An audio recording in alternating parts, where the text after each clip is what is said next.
欢迎你们参加这个正道神学院的春季的这个Academic Colloquium。我是陈敦康牧师，我是这里的神学硕士跟博士学位的这个代理主任，也是这里的旧约助理教授。那我们今天很荣幸的可以请到香港来的梁博士。我们开始之前，我先做个祷告，好吗？大家。亲爱的天父，我们现今知道，你甚至使我们每一位从罪里得到释放，成为了神的您的奴仆，所以就有成圣的一个果子，而且那结局就是永生。愿你让我们以下的这个座谈的这个，在这个成圣的自我认知能够继续的成长，也帮助我们在基督里得着的这个永生有一个深度的一个确据。看走那个梁博士的这样子以下的分享，我们这样子感恩祷告，奉耶稣的名，Amen。OK，今天我们的主题是哥罗西基督颂结构和修辞的一个再讨论。在这里面，今天的这个题目就是一个关于使用这个系统功能语言的一个学，就是关于这个主谓概念来分析哥罗西1章15节到20节中的一个基督颂的结构和修辞的一个分段，以了解保罗传续关于基督的宇宙性的一个主权。那我们今天的讲员梁梅新博士，他是来自美国3一福音神学院道学硕士和新约哲学博士毕业，现在他在香港播道神学院圣经副教授，那边现在5点半早上，所以谢谢你与我们参加。那他已经出版了8本书，包括《格罗西书》、穿越圣经时代的导生和第二圣殿犹太教导论等等。其在中英文学术期刊和研讨会发表文章，也经常在教会讲道和主领词特会，以神的话语培育信徒和教会的领袖。所以，我们今天欢迎梁博士的一个分享，我把以下时间交给你。非常感谢神的恩典，我也觉得很荣幸可以跟大家在这里了分享我近期有关哥罗西书的研究。哥罗西书了第1章15至20节了，通常被称为基督颂。这段经文呢，展现崇高的基督论，宣告基督的神性地位，也颂赞基督是宇宙的主宰。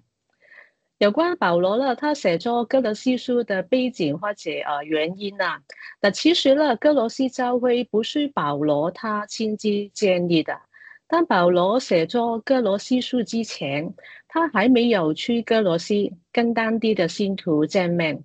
在使徒行传中，路加也没有记载保罗曾经去哥罗西宣教。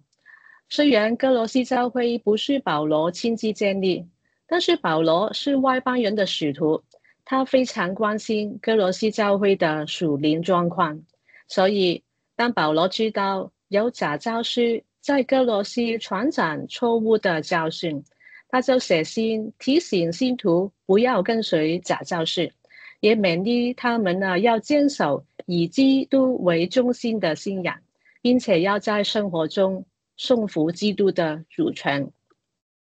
根据哥罗西书第2章的内容呢，我们呢大概可以推论假教师的学说强调禁欲苦行的主义，他们呢也可能强调见医生、守犹太规条，并且敬拜天使。对保罗来说，假教师的传讲的教训贬低基督的地位，也会削弱哥罗西信徒对基督全备性的确信。因此，保罗呢，虽然他当时在罗马被囚，但他就写信吩咐信徒不要受假教师的迷惑，并且教导他们呢要完完全全的信靠基督。哥罗西书神学的中枢在于基督论，而关于基督论最重要的论述，这是我们在今天座谈会我希望跟大家讨论的一段经文，就是哥罗西书第1章15至20节的基督颂。保罗呢会指出，基督的地位是高过一切被造物，万有都是在基督里被造，借着基督造，也是为基督而造。现今万有也是靠基督而维系和存在。我希望呢，透过今天的座谈会，跟大家呢再讨论哥罗西书基督松的结构和保罗的修辞手法。为什么说是再探讨或者再讨论呢？因为呢，过去已经有不少的学者已经对这段经文进行了分析，所以你们在图书馆也会看到有不少哥罗西书的注释书，有不少的学者对这段经文的结构都已经提出有几个不同的看法或者建议。但是呢，我会提出一个新的论点，希望跟大家一起讨论这段经文，特别是有关基督松的内部结构和受词。由于呢，座谈会的时间有限，而且呢，大家有不同的背景和学术专长或者兴趣，所以呢，我就不会很详细的分析基督松的每一节经文，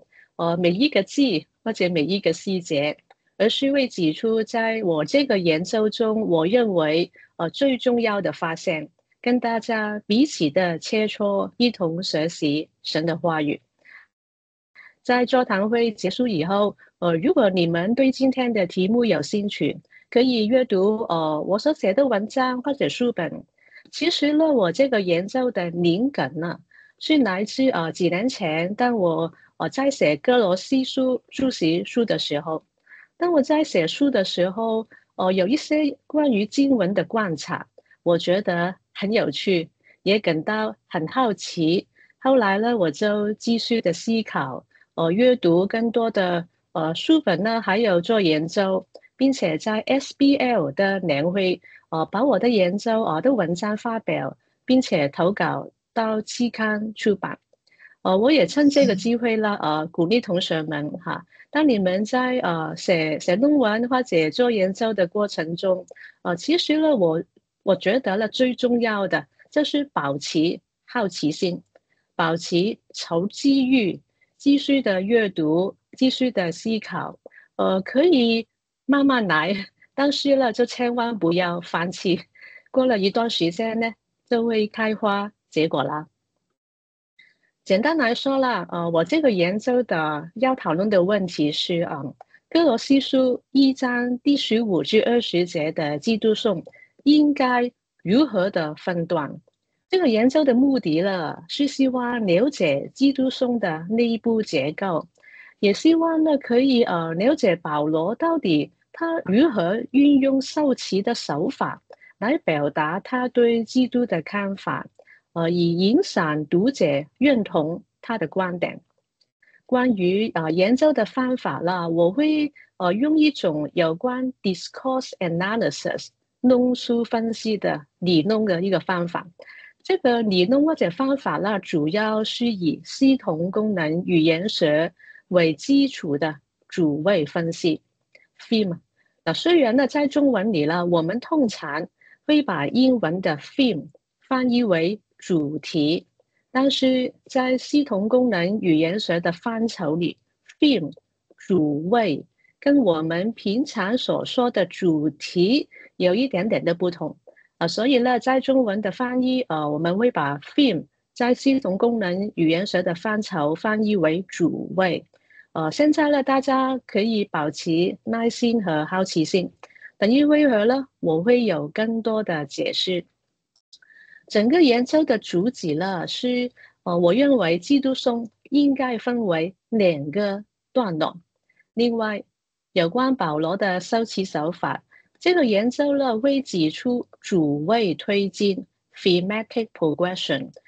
可以呢是一种受词的工具，它会反映了保罗的观点，就是保罗他希望影响信徒认定基督是宇宙的主宰。让我呢先简单说明一下基督颂的上下文脉络和特色。根据我个人对哥罗西书第1章脉络的理解了，基督颂呢是在保罗为信徒代祷的语境中，这个代祷呢是从第9节开始，一直延续到第23节才结束。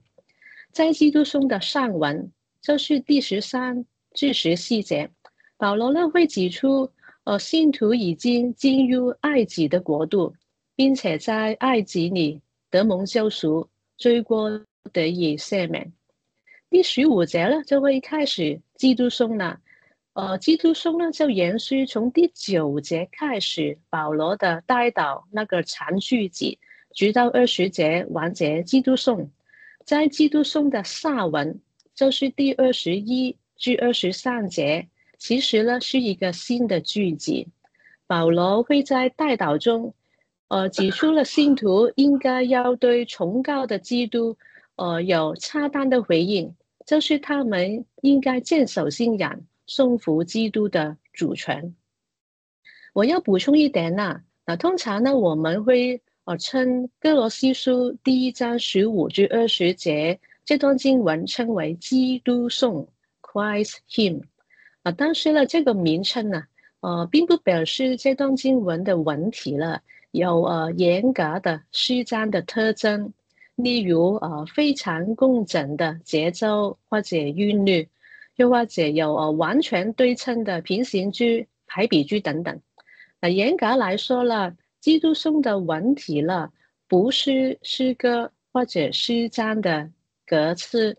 不过呢，经文里边有一些的句子了，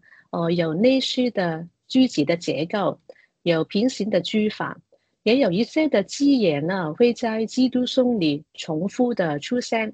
这会反映呢基督颂里有一定程度的平行的结构。我会举2个例子。第一个例子在第15至16节和第18至19节有类似的句法，大家会看到保罗他会用关系代名词 relative pronoun whose 搭配动词 as in 表达他是，然后呢保罗呢就会说明基督是首生的，就是或者翻译为长子。再然后保罗会用相同的字眼来表达，因为在他里面，就是指在16节保罗会指出万有在基督里面被造，19节神一切的丰盛都是住在他里面，就是基督里面所以大家会看到第15至16节和第18至19节这两段经文的句子的结构很类似，有平行性在当中。另一个例子，在第15至20节的基督颂里了 pass 中文翻译为一切或者万有，这个希腊字呢总共出现有8次，重复的指出基督高过万有。第15节，基督在一切受造物之上。16节，天上地上的万有靠基督而造，万有借着他而造。第17节，基督在万有之先，万有靠基督为系。18节，基督在万有中居首位。19节，神乐意使一切丰盛住在爱子，就是基督里面。20节，万有所包含的范围包括地上和天上。那总的来说，基督颂的文体了，并不是严格的诗章或者诗歌的题材，但是呢，我们看到在第15至20节中，有一些重复出现的字眼或者词语，也有一些平行的句法，就反映基督颂里的句子呢，有一定程度的对应和平行性。所以呢，我们就称这段经文为基督颂或者 Christ Hymn。有关基督颂过的内部结构，学者呢一直都争论它的结构的是一个争论的问题，而且呢过去学者都曾经对这段经文如何分段提出了不同的建议，他们呢没有一致的看法。学者们呢曾经指出基督颂里有不同的文学的特征，例如平行的句法啦、押韵，也会指出基督颂里不同的部分所包含的音节 syllable 的数目。有关学者们对这段经文的分段呢，他们曾经提出不同的建议，包括把基督松分为2个、3个、4个或者5个的段落。那二分法呢也会有2种二分法，等一下呢我会跟大家解释。那我现在呢先简单介绍学者们对于基督松分段的几种不同的建议。那第一种建议是二分法哈，那二分法也可以再细分为二分法 A 和二分法 B。二分法 A 呢，就会把基督松分为2个单元，就是第15至17节和第18至20节。换句话来说，在第一个段落开始的时候，保罗会宣告基督是神的形象和长子。在第2个段落开始的时候，保罗就会宣告基督是教会的头，教会是基督的身体。保罗会解释基督与教会的关系，就分开了2个段落。另一种二分法，我称它为二分法 B。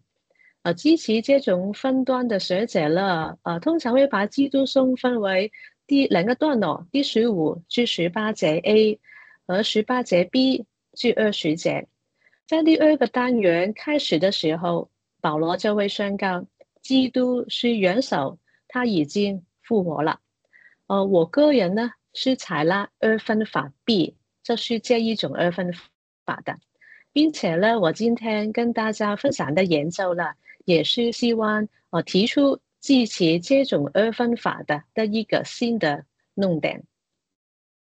那无论是我刚才提到的二分法 A 还是二分法 B，支持二分法呢，的学者们通常呢都会强调基督松里出现的平行的句子结构。例如，我刚才有跟大家讨论的，在第15至16节和18至19节这2段经文呢，有平行的结构，这是保罗先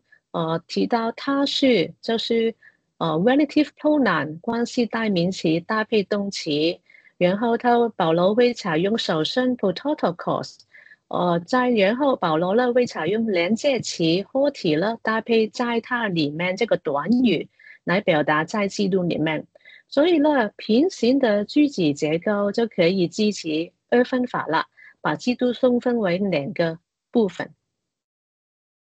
另一个支持二分法的论点呢，就是有关在基督松里的上行结构。在第16和20节这2节经文中，保罗呢都会指出天上和地上的领域。并且呢，这2个词语呢，偏于天上的地上，在基督松当中的16和20节中，其实呢首尾的呼应也呈现 ABBA 的上行结构。在第16节，保罗先指出天上，然后指出地上。在第20节呢，2个偏语的次序就反过来了。保罗先指出地上，然后指出天上。换句话来说，按照二分法，在基督松里的一些平行的结构或者上行结构，就反映了这段经文可以或者应该分为2个单元。我把学者们呢对基督松结构的3分法和5分法会一并的讨论。因为这2种建议，我觉得其实大同小异，很类似。首先，顾名思义，3分法呢就把基督松分为3个段落，第15至16节，第17至18节 A， 然后就是第18节 B 至20节，并且呢，学者们认为这3个段落呢就展现了 ABA 的上行结构。按照3分法，这个上行结构的中心在 B， 第17至18节 A， 保罗会宣告基督在万有之先，万有靠基督维系，基督是身体的头，这个身体就是教会。有关三分法的，基于这个分段法的一个论点呢，学者们曾经提出一个有关音节 syllable 数目的论点。按照三分法，第一个段落就是第15至16节了，就含87个音节。第二个段落呢，17至18节 A 含37个音节。第三个段落呢，第18节 B 至20节含95个音节。那这样看来的话，第一和第三个段落各自所含的音节 syllable 的数目就是87和95，就相当的接近了。就反映了这两个段落，第一和第三个段落的变幅的长度差不多。所以呢，按照三分法呢，基督颂的第一和第三个段落就平行对应，都是 A。基督颂这个结构的中心呢，就是在 B 第17至18节 A。有关五分法，有些学者呢会把第17至18节 A 再细分为3个部分，并且认为第17节 B 是基督颂核心范围内的中心。换句话来说，基督颂呢总共包含5个部分，并且呈现 A、B、C、B、A 的三形结构。这个三形结构的中心在 C 第17节 B， 保罗会宣告，整个宇宙中的万有都是靠基督维系。有少数的学者呢会把基督颂分为4个单元，就是第15至16节，第17节、18节 A 和18节 B 至20节。那基于细分法呢的一个论点，就是在基督颂里呢出现的代名词啊。首先呢有2个关系代名词 relative pronoun 和萨，它出现了2次。在第15节和18节 B， 它都是指基督。此外，原称代名词 personal pronoun 奥托萨也出现了2次，在第17节 A 和18节 A， 它也是指基督。根据这4个代名词 pronoun 呢，它们所出现的位置，基督颂就可以分为4个单元。每个单元的开始的时候呢，都会有一个代名词，它指出基督。综合我们刚才的讨论，有关哥罗西书1章第15至20节基督颂的结构，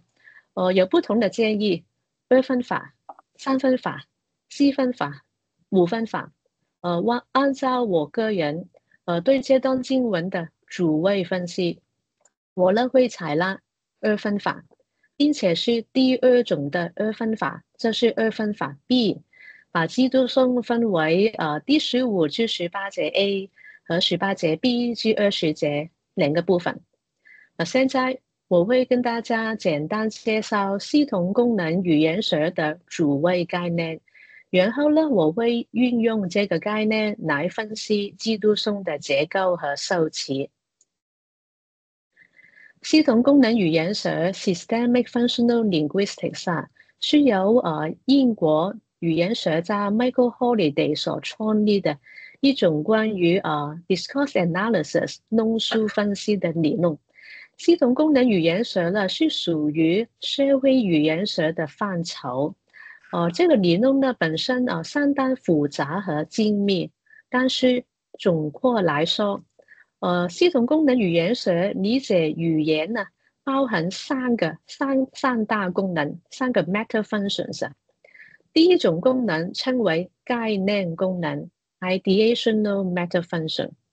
语言的概念功能呢，是关于说话者或者作者，他可以运用语言来表达他对这个世界，无论是外在的世界，或者他的内心的世界的经历 experience， 或者呢用语言来表达现在所发生的事情，或者所进行的行动。语言的第2种功能是人际功能 interpersonal meta function。这种功能呢是关于说话者或者作者，它可以运用语言来与人建立关系，或者用语言来显示说话者或者作者他的社会地位，他拥有的权利，或者他对某一件事情的推断或者评价，他的 attitude。语言的第三种功能称为语片功能 textual meta function， 就是有关说话者或者作者他运用语言来建构或者衔接一个有连贯性的文本，一个 text。所以呢，语片功能是跟一个文本的它的内部结构 cohesion 或者 coherence 是有关系的。语片功能呢是有关或者涉及在一个句子里面不同元素或者成分怎样被编排的次序。我所进行的有关歌罗西书基督颂的这个研究，主要是涉及语言的语片功能 textual meta function。所以呢，我就不会再继续花时间来解释语言的其他两种功能，概念功能和人机功能。如果呢你有兴趣希望了解有关系统功能语言学对于诗经或者新约诗经的应用呢，也可以阅读我几年前所写的另外一篇文章。这篇文章呢集中在探讨语言的人际功能 interpersonal meta function， 并且应用人际功能的概念来分析在约翰福音第18至19章中比拉多与犹太人的领袖或者与耶稣的对话。从他们的对话来讨论比拉多、犹太人的领袖或者耶稣，他们各自在这段经文中的社会地位，尤其呢集中在他们所拥有的权利 power 有关。所以你有兴趣可以去读这篇文章。那基本上呢，系统功能语言学的对语言的分析是集中在 clause 从句的层面。一个从句 clause 是由两个部分来组成，主谓 theme 和述谓 rem。在一个从句中，主谓是在句子的第一位开始的位置，是从句的开始和基训的起点，就是那个 point of departure starting point。在主谓之后，我们称为述谓 rem， 就是在主谓以外从句中剩余的部分，我们就称为述谓了。另外主谓呢也可以再分为语片主谓 textual theme， 例如在一个句子当中的连接词或者关系代名词 relative pronoun。人际主谓 interpersonal theme， 例如在一个句子开始的否定词或者助语词。另外呢还有主题主谓 topical theme， 也可以翻译为话题主谓焦点所在。例如在一个句子开始出现的提到的人物、参与者 participant， 还有动词、地点或者时间等资讯。由于呢主谓是在一个句子或者从句的开首的位置，它就是信息的出发点了。所以呢说话者呢可以巧妙的编排或者运用主谓来表达他的观点呢 point of view， 并且呢透过主谓来引导听众或者读者留心注意他要传达的信息。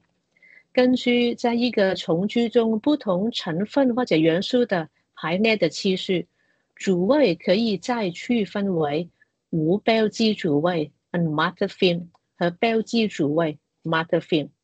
为了强调在一个句子或者一个论述 discourse 中某些元素，说话者呢可以选择把这个元素放在从句中的第一位，使这个元素成为标记主谓 marked。 我们呢会用几个陈述句的例子来说明无标记主谓和标记主谓的区别。大家会看到有3个句子，其实呢，这3个句子呢都表达相同的含义，就是那个男孩在公园里踢皮球。但是呢，大家会看到这3个句子的主谓是有所不同的。第一个句子从句的主谓是男孩，是 subject， 那个主词它是无标记 unmarked。但是呢，第2和第3个从句的主谓是标记的 marked， 分别了强调第2句强调了这件事所发生的地点是在公园里，第3句呢就强调那个被男孩所踢的皮球，所以就把那个 object 放在句子的开首的第1位。值得一提的是，虽然呢在英文的句法当中，通常呢用主词 subject 开始一个句子呢，就不会被视为标记主谓 unmarked 哈，所以这个大家看到现在第一个句子，它是用 subject 开始，用 the boy 男孩开始了，所以就 unmarked 了，没有标记。但是呢，我也要补充在希腊文里了，由于动词不一定需要有主词，所以呢，有些时候如果作者呢，他用一个很明确的主词开始一个句子，有时候作者呢可能是要强调某个主词，也可能那个主词是 marked。所以呢，当我们看到作者在希腊文里，作者用主词很明确的开始的话，也要留意到底它是 marked 还是 unmarked。但是呢，这个课题就超出我们今天座谈会的要讨论的范畴了，我就不会再继续跟大家讨论下去。你们可以去询问你们的希腊文的老师哈。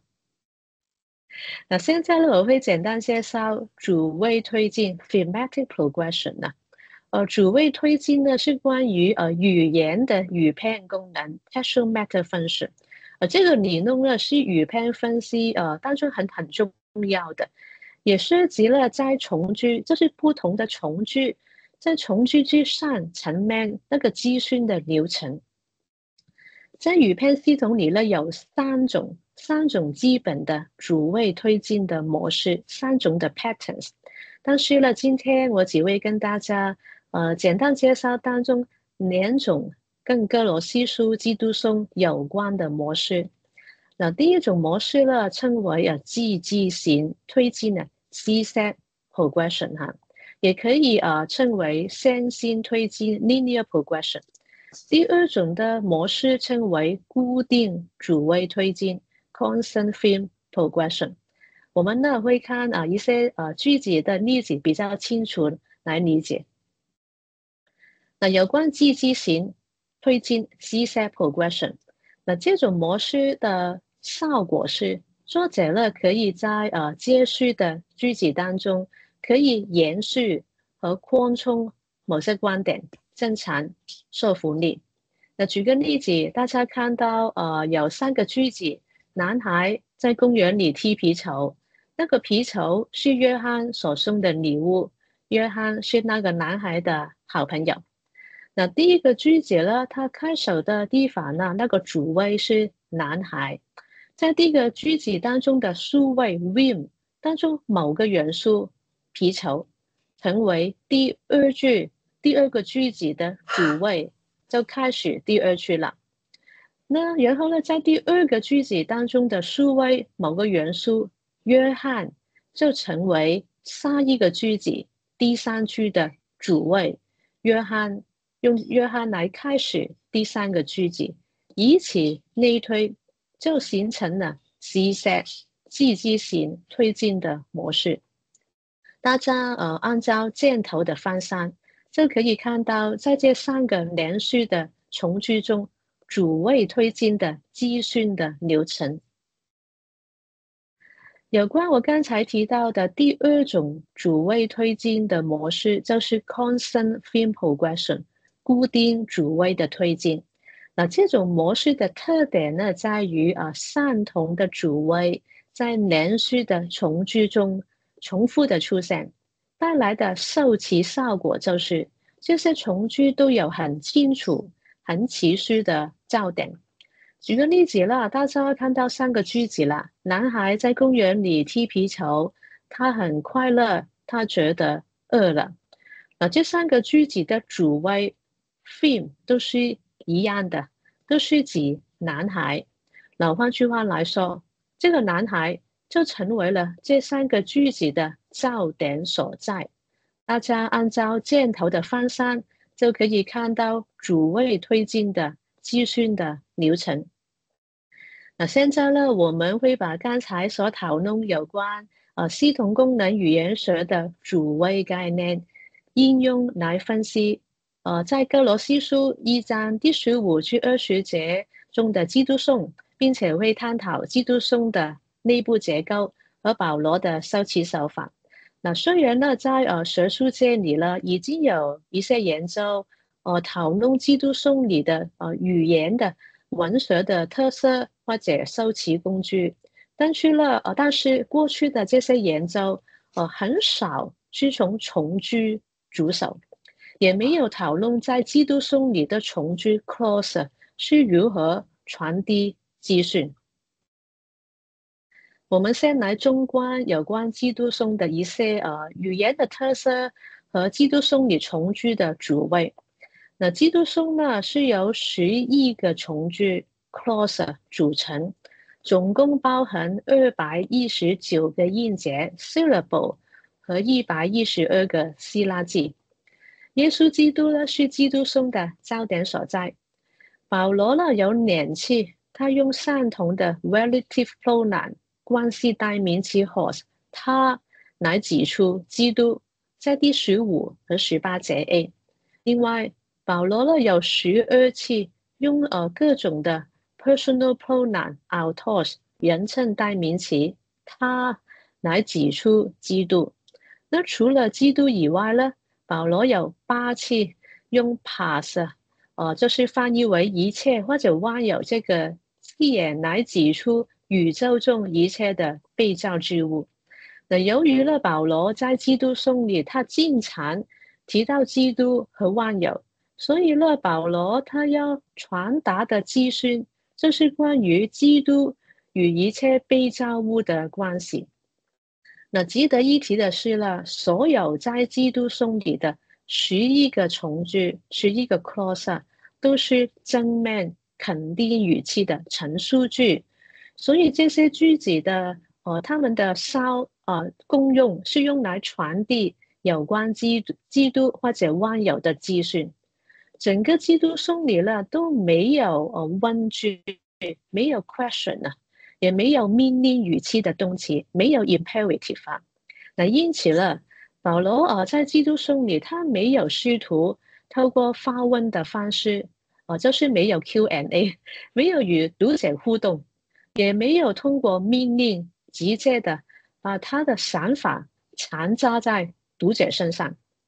總的來說，保羅呢透過基督頌呢是用正面肯定的口吻來陳述關於基督或者宇宙的資訊，是逐漸的影響讀者認同他對基督的觀點。在表意裏呢，大家可以看到在基督頌裏的11個從句的主謂，包括語篇主謂 textual theme、人際主謂 interpersonal theme 和主題主謂 topical theme。你們會看到在第15節和18節 B 中代名詞 hos 他同時出現在語篇主謂和主題主謂。因為呢這個代名詞它呢，它發揮雙重的功能，它同時構成語篇主謂和主題主謂。另外你們看到空白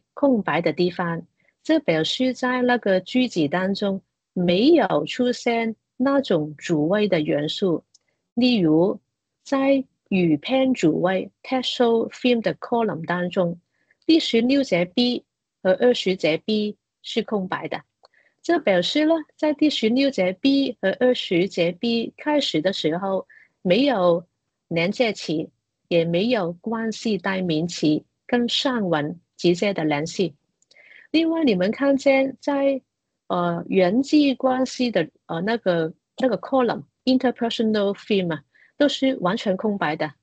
这就表示了在基督颂里没有人际关系的元素的出现。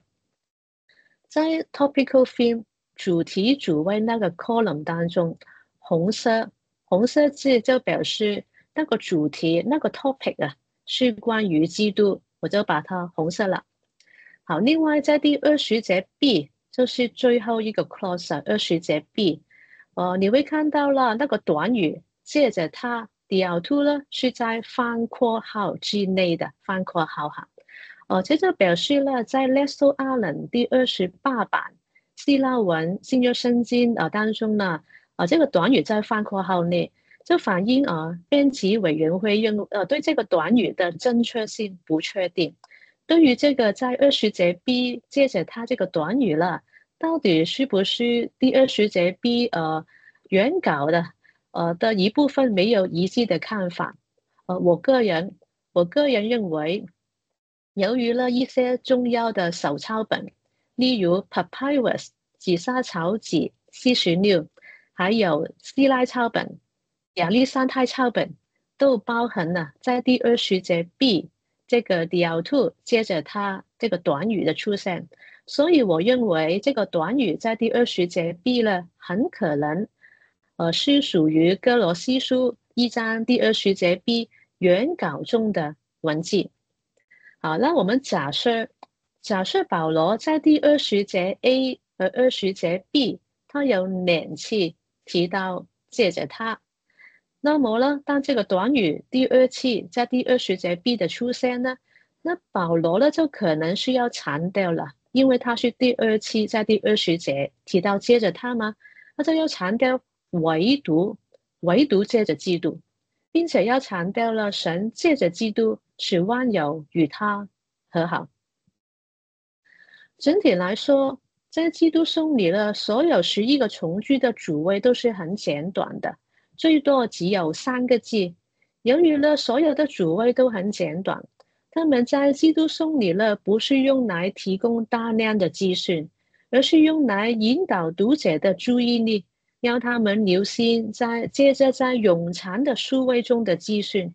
从刚才的表意，大家会看到整个基督颂里都人机主谓都是空白的，没有出现人际关系的元素。这就反映了保罗他没有直接称呼读者，也没有表达他的情感呢。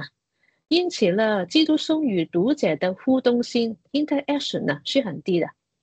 与我们这个研究直接相关的是 topical theme 主题主谓。在基督颂的11个从句中，主题主谓有9次，就是红色字，9次是关于基督，当中8次都是 martyr 标记主谓，除了第18节 C 例外啊。这就反映了保罗呢要强调基督的重要性，也反映了基督就是基督颂的焦点所在。那相比之下呢，万有在 topical theme 主题主谓只出现了2次，在第16节 B、17节 B， 万有在主谓出现的次数远远不及基督。由此可以看到，保罗的他巧妙的编排主谓，经常把基督放在从句中的开首的位置，就可以吸引读者的注意力，使他们留意在基督颂里有关基督的信息，就是基督是宇宙的主。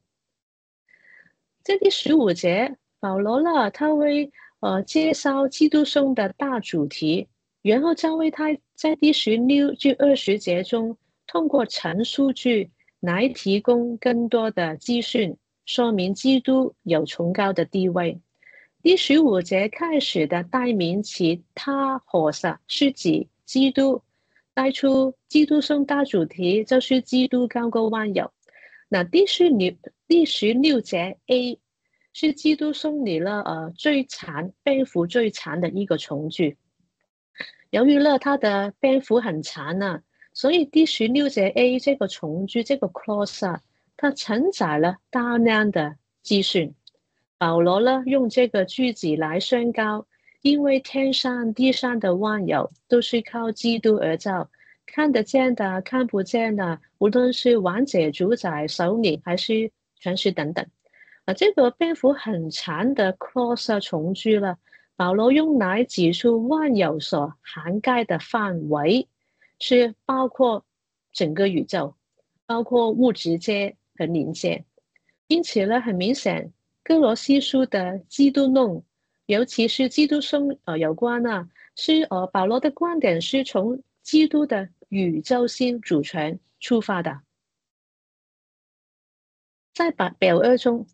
大家呢按照箭头的方向，就可以看到在基督颂里有两种不同的主谓推进的模式，两种不同的 thematic progression 的 patterns。首先呢，我刚才提到第15节，用来带出基督颂的大主题，宣告基督高过万有。然后大家看到第16节 A 至18节 A 呢，那个 pattern 呢是 C-set 积极型的推进，基督或者万有呢轮流交替在主位中出现，成为重聚的信息的起点。但是在第18节 B 至20节 B 呢，那个 thematic progression 主谓推进的模式就有所不同了，不再是积极型的模式，而是改变了成为 constant theme progression 固定主谓的推进。由于在基督颂里出现两种不同的主谓推进的模式，就反映了第15至18节 A 和第18节 B 至20节有不同的内部结构和计算的流程。因此，我认为基督颂应该分为两个部分，就是第15至18节 A 和第18节 B 至20节。这个看法呢，也符合这两个部分当中重句 clause 的数目是差不多。第15至18节 A 含6个重句，第18节 B 至20节含5个重句，所以这两个部分当中重句的数目差不多，也支持我刚才所提到的二分法 B。那按照了主谓所排列的次序，第16至18节 A 的主谓 topical theme 是关于基督16节 A 万有16节 B 基督第17节 A 万有第17节 B 基督18节 A。 这5个主题主谓大家看到是基督与万有轮流交替的，就反映了保罗要指出基督与一切被造物的关系。犹太人相信只有一位神，他是整个宇宙的创造主。保罗呢指出基督在创世之前已经存在，并且基督参与了创造的工作，因此基督高过万有，配在万有中居首位。保罗也指出教会是基督的身体，基督是教会的头。在第18节 A 的教会不是指哥罗西教会或者一间地方堂会，而是广义的指普世的教会，历世历代不同种族地区的信徒所组成的普世的教会。在哥罗西书中，头与身体的比喻了，强调了基督拥有的地位是在神的新创造，就是教会之上，而教会的顺利发展和存在是完全依赖于基督。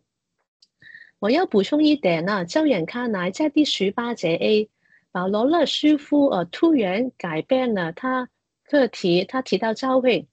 但是呢教会是父神借着基督的死亡和复活所创造的新群体，因此教会可以说是神在基督里的新创造。因此第18节 A 其实呢有承先启后的作用。一方面，在第18节 A 保罗呢提到教会，就延续了创造的主题。另一方面，第18节 A 保罗提到教会，也预备随后有关救赎的讨论。按照二分法 B， 第18节 B 至20节的主题主谓 topical theme 呢，都是关于基督的。无论是在第18节 B、18节 C、19、20节 A、20节 B 的主谓都是有关基督。那这种固定主谓、主题主谓 constant progression 的收齐的作用，就是聚焦，把焦点集中在基督身上，使基督成为唯一受到强调和流行注意的主题。保罗宣告基督从死人中首先复活的一个结果，就是基督配在万有中居首位。第18节 C， 基督的地位至高无上，他已经战胜死亡，给他的跟随者带来复活的盼望，他配在宇宙和教会中居首位。我们特别留意在第19至20节 B 这3个从句当中，这3个从句的主谓呢，他们不单只是采用固定主谓，就是 constant theme 的模式，而且他们的主谓都是一个 prepositional phrase 介词短语，在它里面或者接着它，所以就是 marked 标记主谓。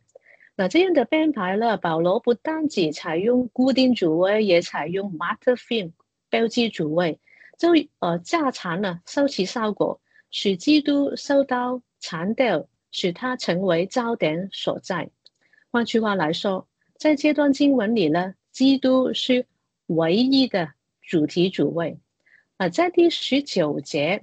保罗呢把短语在它里面 enauto 放在从句的开首的地方，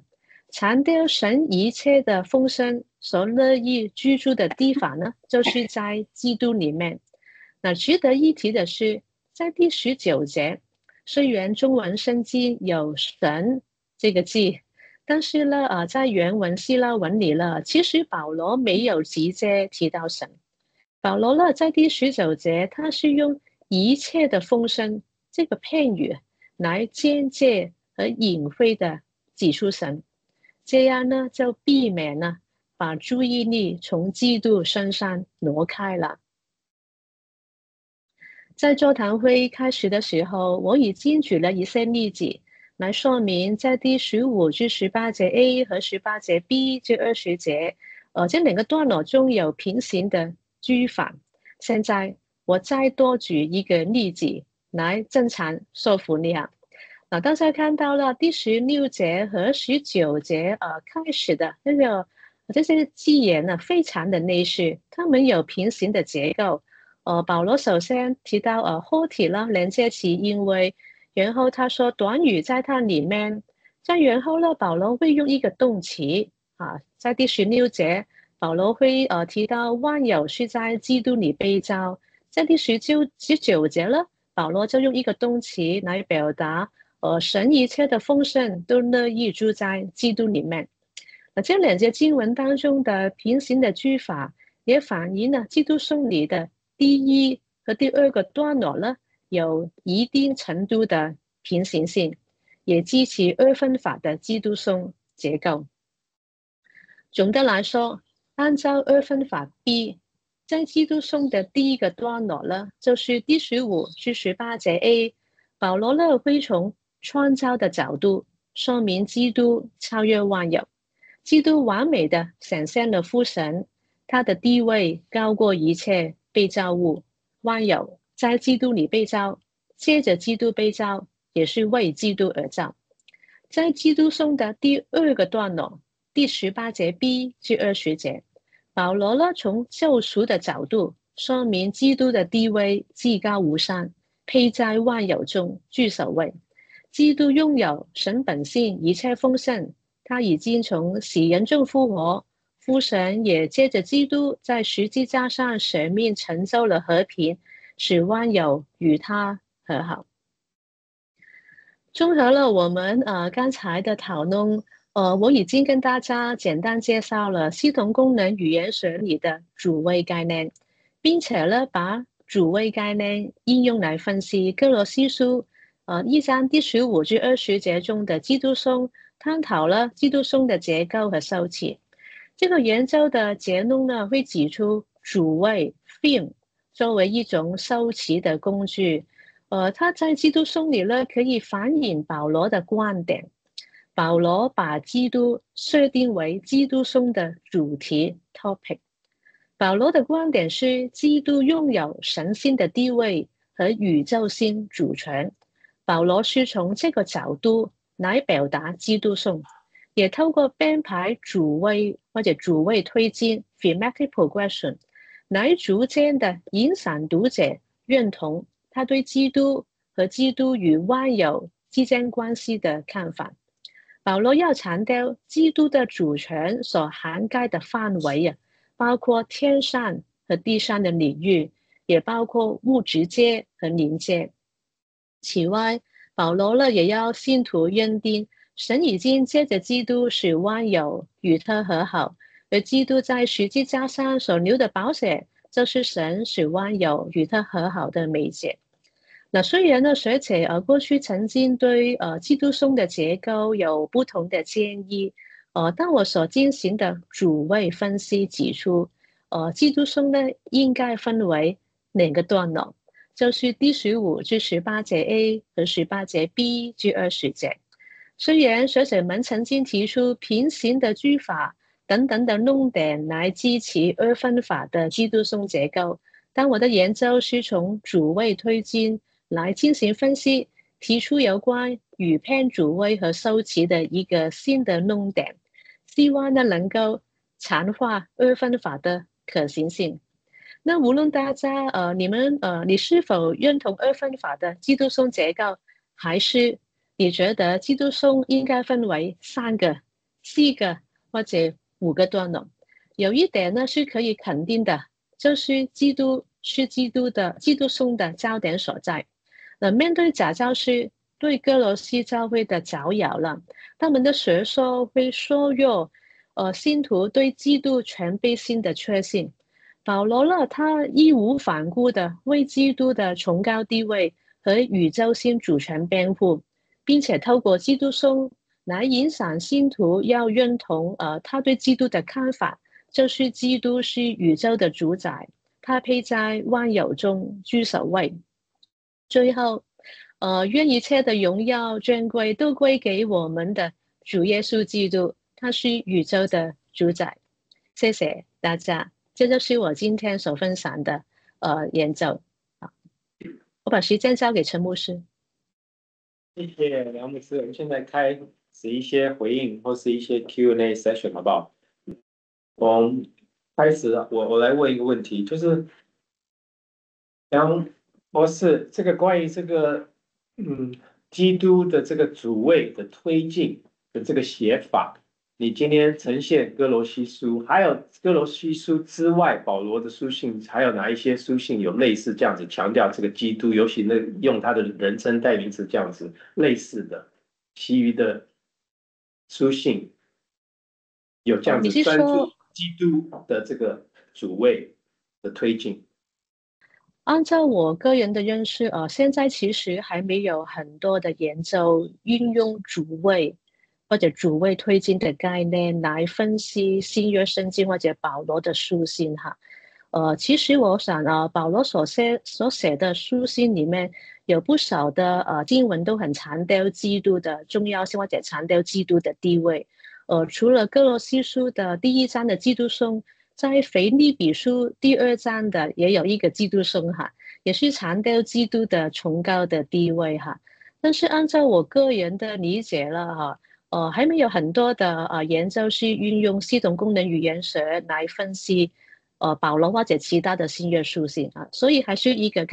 我觉得是刚刚开始运用 linguistics 来分析新约的经文。梁博士，谢谢您的分享我想问一个问题，就是刚才您讲这个基督颂就是不是尸体，或者是类似尸体，就是我们对这段经文题材的判断会不会影响这个主谓推进的结果？因为我们知道在诗篇当中，有时候那个主谓很可能它最后呈现出的意思不一定是像叙述的那样子表达的意思。我不晓得我这样讲会比较清楚吗？因为诗篇有时候可能它有一些言外之意在里面。那那这种对这段经文题材的理解会不会影响这种主谓的推进？对，这是我的问题，谢谢老师。好，明白，这是很好的问题，有关那个文体题材的情况哈。我刚才有提到了有关基督颂的文体了，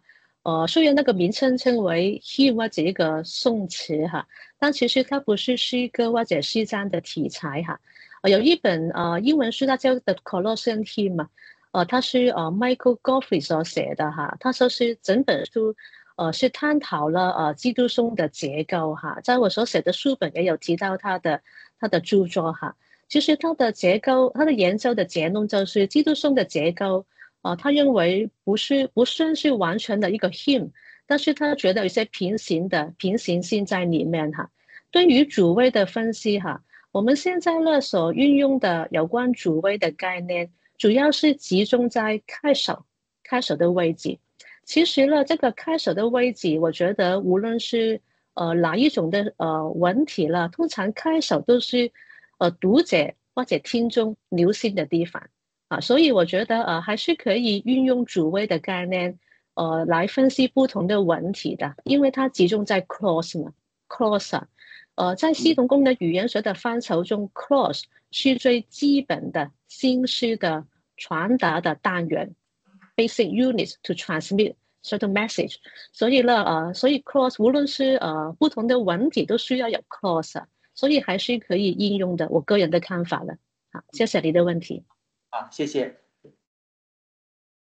杨律师你好，我有一个问题想好啊。请教你，就是您用系统功能语言学去做这段经文分析的时候得出的结论，它是最后是属于一个叫两个段落哈。那我想问你是说，这种方法它在分析的时候适不适合对一些比较复杂的结构进行分析，比方说有一些复杂的交叉平行或者说这种同心圆结构或者说甚至这种就是我们知道在圣经里面有很多更多复杂的结构不是这种简单的这种平行结构您有没有在分析的过程当中用这种方法发现这种复杂的结构，或者说这种方法本身是不是它有一些局限性，导致了我们在结构的认识上过于简单了？有没有这种可能的存在？那我是想请教你这个问题。谢谢你的问题啊。我个人觉得呢，这个方法呢，其实它不单只是集中，因为虽然它集中在 clause 但其实呢，可以把它应用在整个 discourse 整个文本都可以分析哈。就好像我现在在另外写作一本注释书，是约翰1、2、3书的，就是应用系统功能语言学来分析整本新约的书卷哈。我想趁这个机会补充刚才陈牧师提出的问题，有关系统功能语言学在其他保罗著作或者其他新约圣经的应用。其实呢，有些学者也在应用这个理论来分析新约圣经。在华人的学术界也有一些新约的学者在应用SFL，就是系统功能语言学来做新约圣经的研究。我想特别在Stanley Porter、Dr. Stanley Porter 的 Master 的学校，很多的他们学生都是研究这方面的哈。我个人也是在一些偶然的机会呢，探讨这个理论，然后再进行了分析哈。所以我觉得可以应用来分析整个文本，很长的文本都可以，但是会很累，因为他要把整个文本整本书做很仔细的分析。所以当我在写约翰1、2、3书这本诗经书的时候，我也花了很长的时间，把每一个字、每一个 clause 都进行研究所以通常呢，要看你的研究，你的范围是比较广阔，还是比较收窄一点，就你的花的精力就有多少了。对我有一个小问题，刚刚突然想到了。比方说，我们在传统的做文法分析的时候，我想到有一节经文，就是在大使命里面，马太福音第28章19节里面，我们通常看到的第一个词是那个就是去，你们去，然后使万民做我们的门徒。我们通常会从分词和主动词的角度去解读这一节希腊文的那个焦点其实是做门徒嘛。那如果从系统功能语言学的角度来讲的话，你怎么去看待这个从系统功能语言学的角度去看这些经文。明白，这是很好的问题哈。你刚才呢所提出的问题都是我们traditional grammar 传统的做一个文法分析。我个人也是这个背景的哈，是希腊文，所以就会集中在分词、动词他们之间的关系啦，然后就会做一些line diagram 嘛，去明白他们之间的结构哈。就是我觉得是很重要哈。但是我发现呢，在linguistics 语言学的范畴了。它帮我们从另一个角度来看这段经文当中的不同字眼的排列的次序哈，所以呢，我觉得是可以结合的，把我们呢过去传统对希腊文的文化的理解，结合一些现代的语言学，对不同的元素或者成分的排列的次序，又或者了社会语言学 social linguistics。怎样用语言来 do things， 用语言来表达我的权利啊、地位啊，或者用语言来成就某个目的等等哈，都是有作用。所以呢，来回应你的大使命的问题，你刚才提到是用分词和主要的动词来进行那个结构。那假如我是从系统功能语言学的角度来看呢，我就会首先把那段经文分成不同的 clause 从句。然后呢，就会看每个 clause 里面它的主词、它的动词怎样排列次序。再看呢，在头位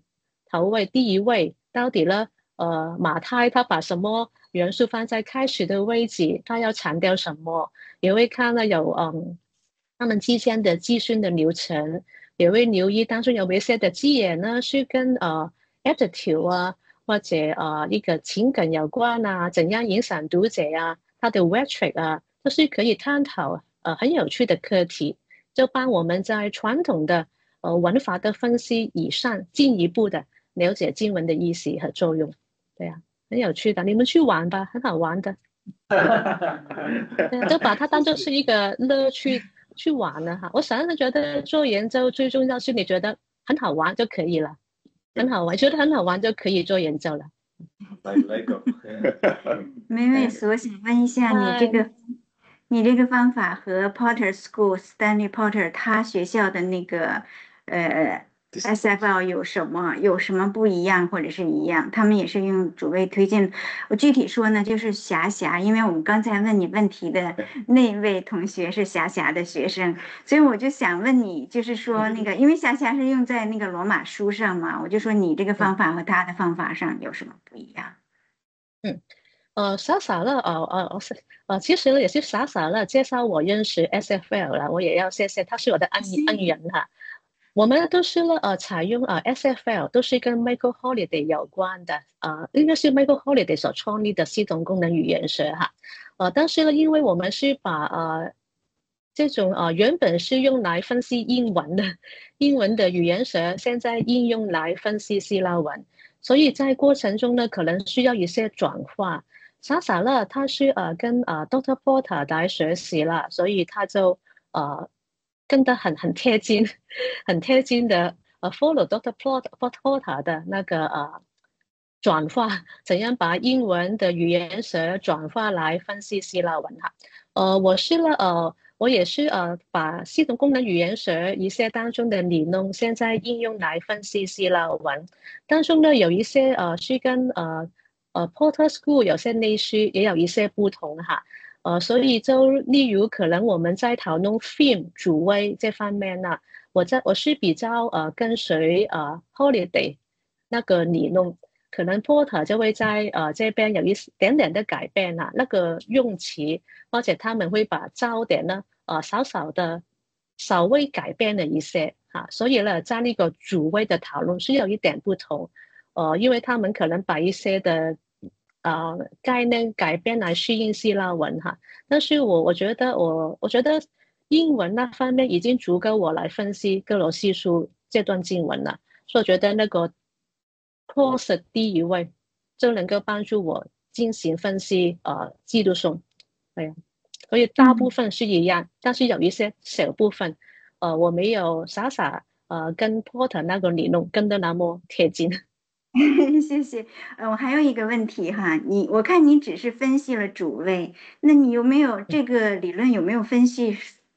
数位呀？就是说，因为很多信息也是从数位来表达出来的呀。我没有特别花时间分析数位啊，因为呢，在语篇主谓的理论当中，比较把 focus 集中在主谓，因为主谓就是the point of departure of a message 啊，那个数位呢是用来add some information 增加资讯啊，我这个研究就没有特别花时间来研究数位了，你可以继续下去分析基督松的数位。好，谢谢。梁博士，谢谢你的分享啊，就是说从这个哥罗西书这段经文呀，它的一个主题哈，就研究结论也相当好。我个人只是好奇啊，因为我的意思说，当时呢这个书信的话，等于教会就是宣读出来的呀。我的意思说，主要就是念出来，然后这个信徒们就来聆听哈。呀，那我说是一般他聆听的时候，应该也是主要的信息，应该就要能够抓住那个 main point。呀，是不是有这个果效？因为它不像现在就是有文本，然后可以跑时间，然后有今天提供这种方法论的一个来分析以后做的一个conclusion 这样。所以不晓得你的看法，就说当时的书信呢是被念出来的。然后听者的话，他就能够 got the point，the main point， 是，所以，呀，我只是好奇，就是。谢谢你提出这个观察，我觉得是很好的观察哈。因为是练出来嘛，所以练出来的时候，你开始所讲的那个资讯就是很重要了，很 eye catching， 很能够吸引听众的注意力哈。所以我们把这个练出来，再加上written test 综合起来，就更加看到主谓的重要性。谢谢你的观察，很好，谢谢。我们今天的时间也差不多了，也谢谢梁牧博士今天给我们分享的时间，我们给大家带一次。谢谢你们啊！是你可以帮我们做一个结束祷告。让我们一起来祷告。我们赞美主耶稣基督，你是宇宙的主宰，你配在万有中居首位。我们感谢你，感谢你了对我们的爱，感谢你，愿我们能够成为神的儿女。也谢谢主给我们今天在座谈会有美好的分享和学习，求你帮助我们每一个服侍你的人都对你的话语，我们有更大的热忱来认识你的话语更多，认识耶稣，认识神更多。希望你帮助我们每一个老师或者同学们，我们继续在各自的位置，我们的研究中，我们的教学，我们的学习的过程中，我们呢跟随耶稣基督做你的门徒，愿主赐福我们每一个人，感谢你的恩典，听我们的祷告，奉耶稣的名求，阿门。谢谢谢你们，谢谢，再见，愿主赐福你们，好，拜拜，拜拜，拜拜，谢谢，拜拜。